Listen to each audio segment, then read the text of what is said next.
Okay सुनो, mitochondria और plastids का क्वेश्चन पता क्या आता है एग्जाम में? माइटोकॉन्ड्रिया प्लास्टिड में एक सिमिलैरिटी लिखो और दो डिफरेंसेस लिखो। क्या होता है? ध्यान से सुनो। सबसे पहले सिमिलैरिटी यही है, अभी जो मैंने शुरू में ही बताया था, प्लास्टिड्स का भी खुद के पास डीएनए राइबोसोम्स होते हैं, माइटोकॉन्ड्रिया में भी खुद के डीएनए राइबोसोम्स होते हैं। ठीक है, तो ये तो सिमिलैरिटी हो गई। डिफरेंस क्या होता है? प्लास्टिड्स प्लांट सेल्स में प्रेजेंट होते हैं सिर्फ, और माइटोकॉन्ड्रिया दोनों प्लांट्स और एनिमल सेल में प्रेजेंट होते हैं।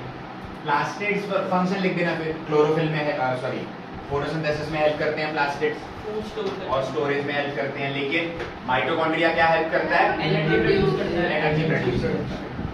ठीक है, बस ये याद रखना। ओके, नेक्स्ट है वैक्यूल्स। लास्ट तुम्हारा सेल ऑर्गेनेली है वैक्यूल्स। अब वैक्यूल्स दोनों में प्रेजेंट होते हैं, प्लांट में भी और एनिमल में भी।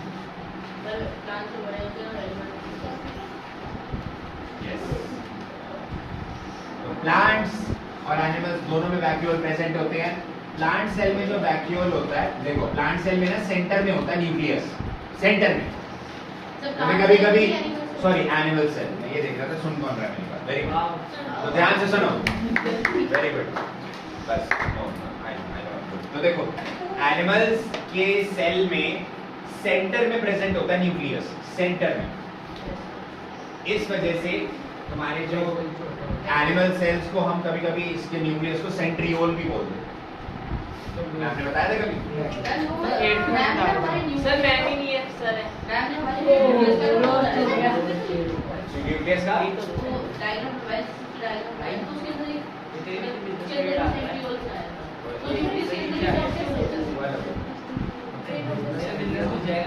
देखो अब सुनो, तो ये जो तुम्हारा न्यूक्लियस है सेंटर में प्रेजेंट होता है एनिमल्स में, और इनके जो वैक्यूल्स होता है वो कोने में प्रेजेंट, साइड में प्रेजेंट होता है। ठीक है, बट प्लांट्स के अंदर वैक्यूल जो है 90% ऑफ द वॉल्यूम ऑक्यूपाई करता है। मतलब वैक्यूल्स प्लांट्स के अंदर बहुत बड़े होते हैं, बताऊंगा क्यों। और न्यूक्लियस प्लांट्स में जो होता है वो साइड में होता है, ये भी होता है। इसके अंदर न्यूक्लियस सेंटर में प्रेजेंट होता है, इसके अंदर न्यूक्लियस पेरिफेरल मतलब बिल्कुल साइड में प्रेजेंट होता है।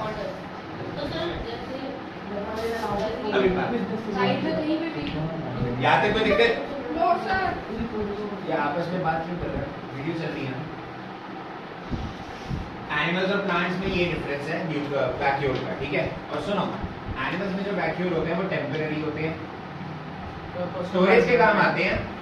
ठीक है, स्टोरेज के काम आते हैं, बट ये टेम्परेरी होते हैं। क्या होते हैं? टेम्परेरी। मतलब क्रिएट, जब स्टोर करना है तो उसको क्रिएट हो जाएंगे वैक्यूल्स, नहीं करना तो बर्स्ट हो जाते हैं।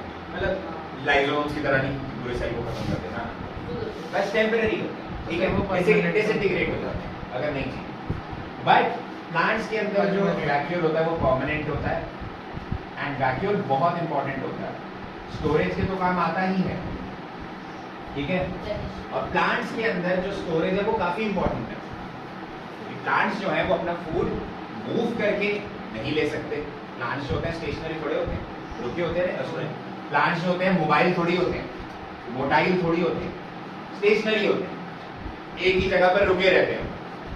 तो प्लांट्स जो है तुम्हारे, प्लांट्स दूसरी जगह जाकर न्यूट्रिशन नहीं ले सकते, दैट इज व्हाई उनको स्टोरेज ज्यादा करनी पड़ती है।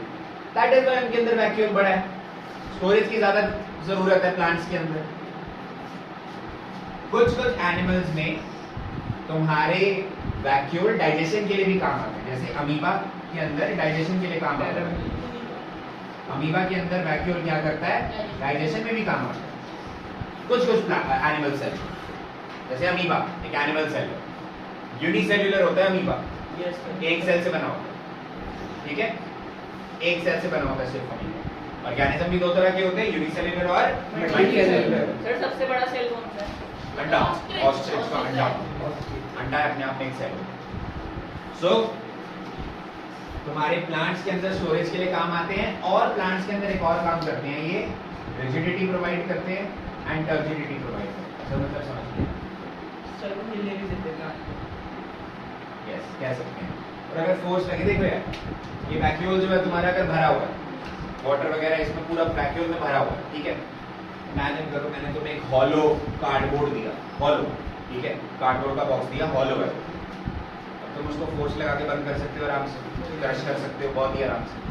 अब मैंने वो हॉलो की जगह बीच में मैंने एक वाटर बैलून डाल दिया, भरा हुआ गुब्बारा डाल दिया पानी का। अब जब तुम उसको क्लोज करने की कोशिश करोगे, हाँ ज्यादा जोर लगाओगे गुब्बारा फट जाएगा सर, वो अलग बात है, बट क्या तुम्हें ज्यादा फोर्स लगानी पड़ेगी उसको क्लोज करने के लिए? कार्डबोर्ड पर यस ऑब्वियसली ज्यादा लगानी पड़ेगी फोर्स, नहीं लगानी पड़ेगी क्यों? सर अगर वो द ग्रेट सर इस वाटर बैलून निकाल के रख देंगे। Oh my God 3000 IQ। Yes water balloon अगर रख दिया मैंने उसके अंदर, कार्डबोर्ड के अंदर, कोई भी बॉक्स है कार्डबोर्ड का, उसमें वाटर बैलून डाल दिया, भर दिया मैंने। अरे पानी डायरेक्टली नहीं भर दिया, गत्ता गीला कर दिया मैंने, वाटर बैलून आयरन ठीक है? डाल के उसके अंदर आयरन नहीं डालना अभी यार, मैं बिल्डिंग थोड़ी खड़ी कर रहा हूँ, मैंने सरिया डाल दिया उसके बीच में। मैं कह रहा हूँ बस कि उस गत्ते के अंदर, उस कार्डबोर्ड के अंदर वाटर बैलून डाल दिया मैंने, तो उसको फोर्स अगर मैं लगाऊंगा मुझे ज्यादा लगानी पड़ेगी उसको बर्स्ट करने के लिए या फिर उसको क्लोज करने के लिए। वैक्यूल ऐसा ही तो है, मतलब पानी से भरा हुआ है मान लो, अगर ये वैक्यूल पूरा का पूरा पानी से भरा हुआ है, तो प्लांट सेल है, प्लांट सेल को क्रश करने के लिए या बर्स्ट करने के लिए ज्यादा फोर्स लगानी पड़ेगी। इसीलिए तुम्हारे कितने बड़े आंधी तूफान आते हैं, बट कई सारे जो प्लांट्स हैं वो सही रहते हैं, खराब नहीं होते, क्योंकि जो प्लांट सेल्स हैं, प्लांट सेल्स में सेल वॉल तो है ही जो रिजिडिटी टर्जिडिटी प्रोवाइड करता है, साथ में ये वैक्यूल भी है जो भरा हुआ है पूरा, जो कि एक तरह से रिजिडिटी टर्जिडिटी प्रोवाइड करता है। एनिमल सेल को क्रश करना ज्यादा आसान होता है, उसमें अंदर वैक्यूल बहुत ही छोटा है, उसको कंपैरेटिवली इजीली क्रश कर सकते हो, ठीक है? जो प्लांट सेल्स होते हैं उनके अंदर वैक्यूल पानी से भरा हुआ है पूरा। इस वजह से अगर आपको इसको क्रश करना है तो कंपैरेटिवली ज्यादा फोर्स लगानी पड़ेगी। वो जो खाली कार्डबोर्ड और पानी से गुब्बारे से भरा हुआ कार्डबोर्ड वाला जो एग्जांपल है वो यही है, खाली कार्डबोर्ड को इजीली क्रश कर दोगे आप, स्पेसेस है उसके अंदर, जो भरा हुआ कार्डबोर्ड है आपने वाटर बैलून डाल दिया तो उसको क्रश करना मुश्किल होगा। इमेजिन करो वैक्यूल वैसा ही काम कर रहा है, पानी से भरा हुआ है, जिसकी वजह से सेल को थोड़ी सी रिजिडिटी मिलती है। क्या सेल फिर क्रश नहीं होता? नहीं, हो सकता है, आराम से हो सकता है भाई। वाटर बैलून जो है उसको आराम से फोड़ सकता हूँ ना मैं, ज्यादा प्रेशर लगा दिया, फूका पानी, फूका फूट गया, पानी पानी हो गया। तो वैसे ही जो प्लांट सेल है उसको आप ज्यादा फोर्स लगाओगे तो वो बर्स्ट कर जाएगा, उसमें कोई दो राय नहीं है, पर फिर भी ज्यादा फोर्स लगानी पड़ेगी। तो यही तो है कि भैया ज्यादा फोर्स स्टैंड कर सकता है, it can withstand higher force. यहाँ तक तो दिक्कत, बट याद जो रखनी है तुमने चीज वो यही रखनी है, समझाने के लिए बोला है। याद तुमने यही रखना है कि तुम्हारा जो रिजिडिटी है, टर्जिडिटी है, वैक्यूल प्रोवाइड करता है प्लांट सेल, ठीक है? तो वैक्यूल भी करता है, और क्या करती है प्लांट सेल में? Rigidity cell. यहाँ तक कोई दिक्कत? पक्का? ये होता है difference between vacuoles of animals and मतलब प्लांट सेल के हर प्लांट सेल की हर वैक्यूल में पानी होता है। उसको कहाँ ले जाएगा उसके साथ में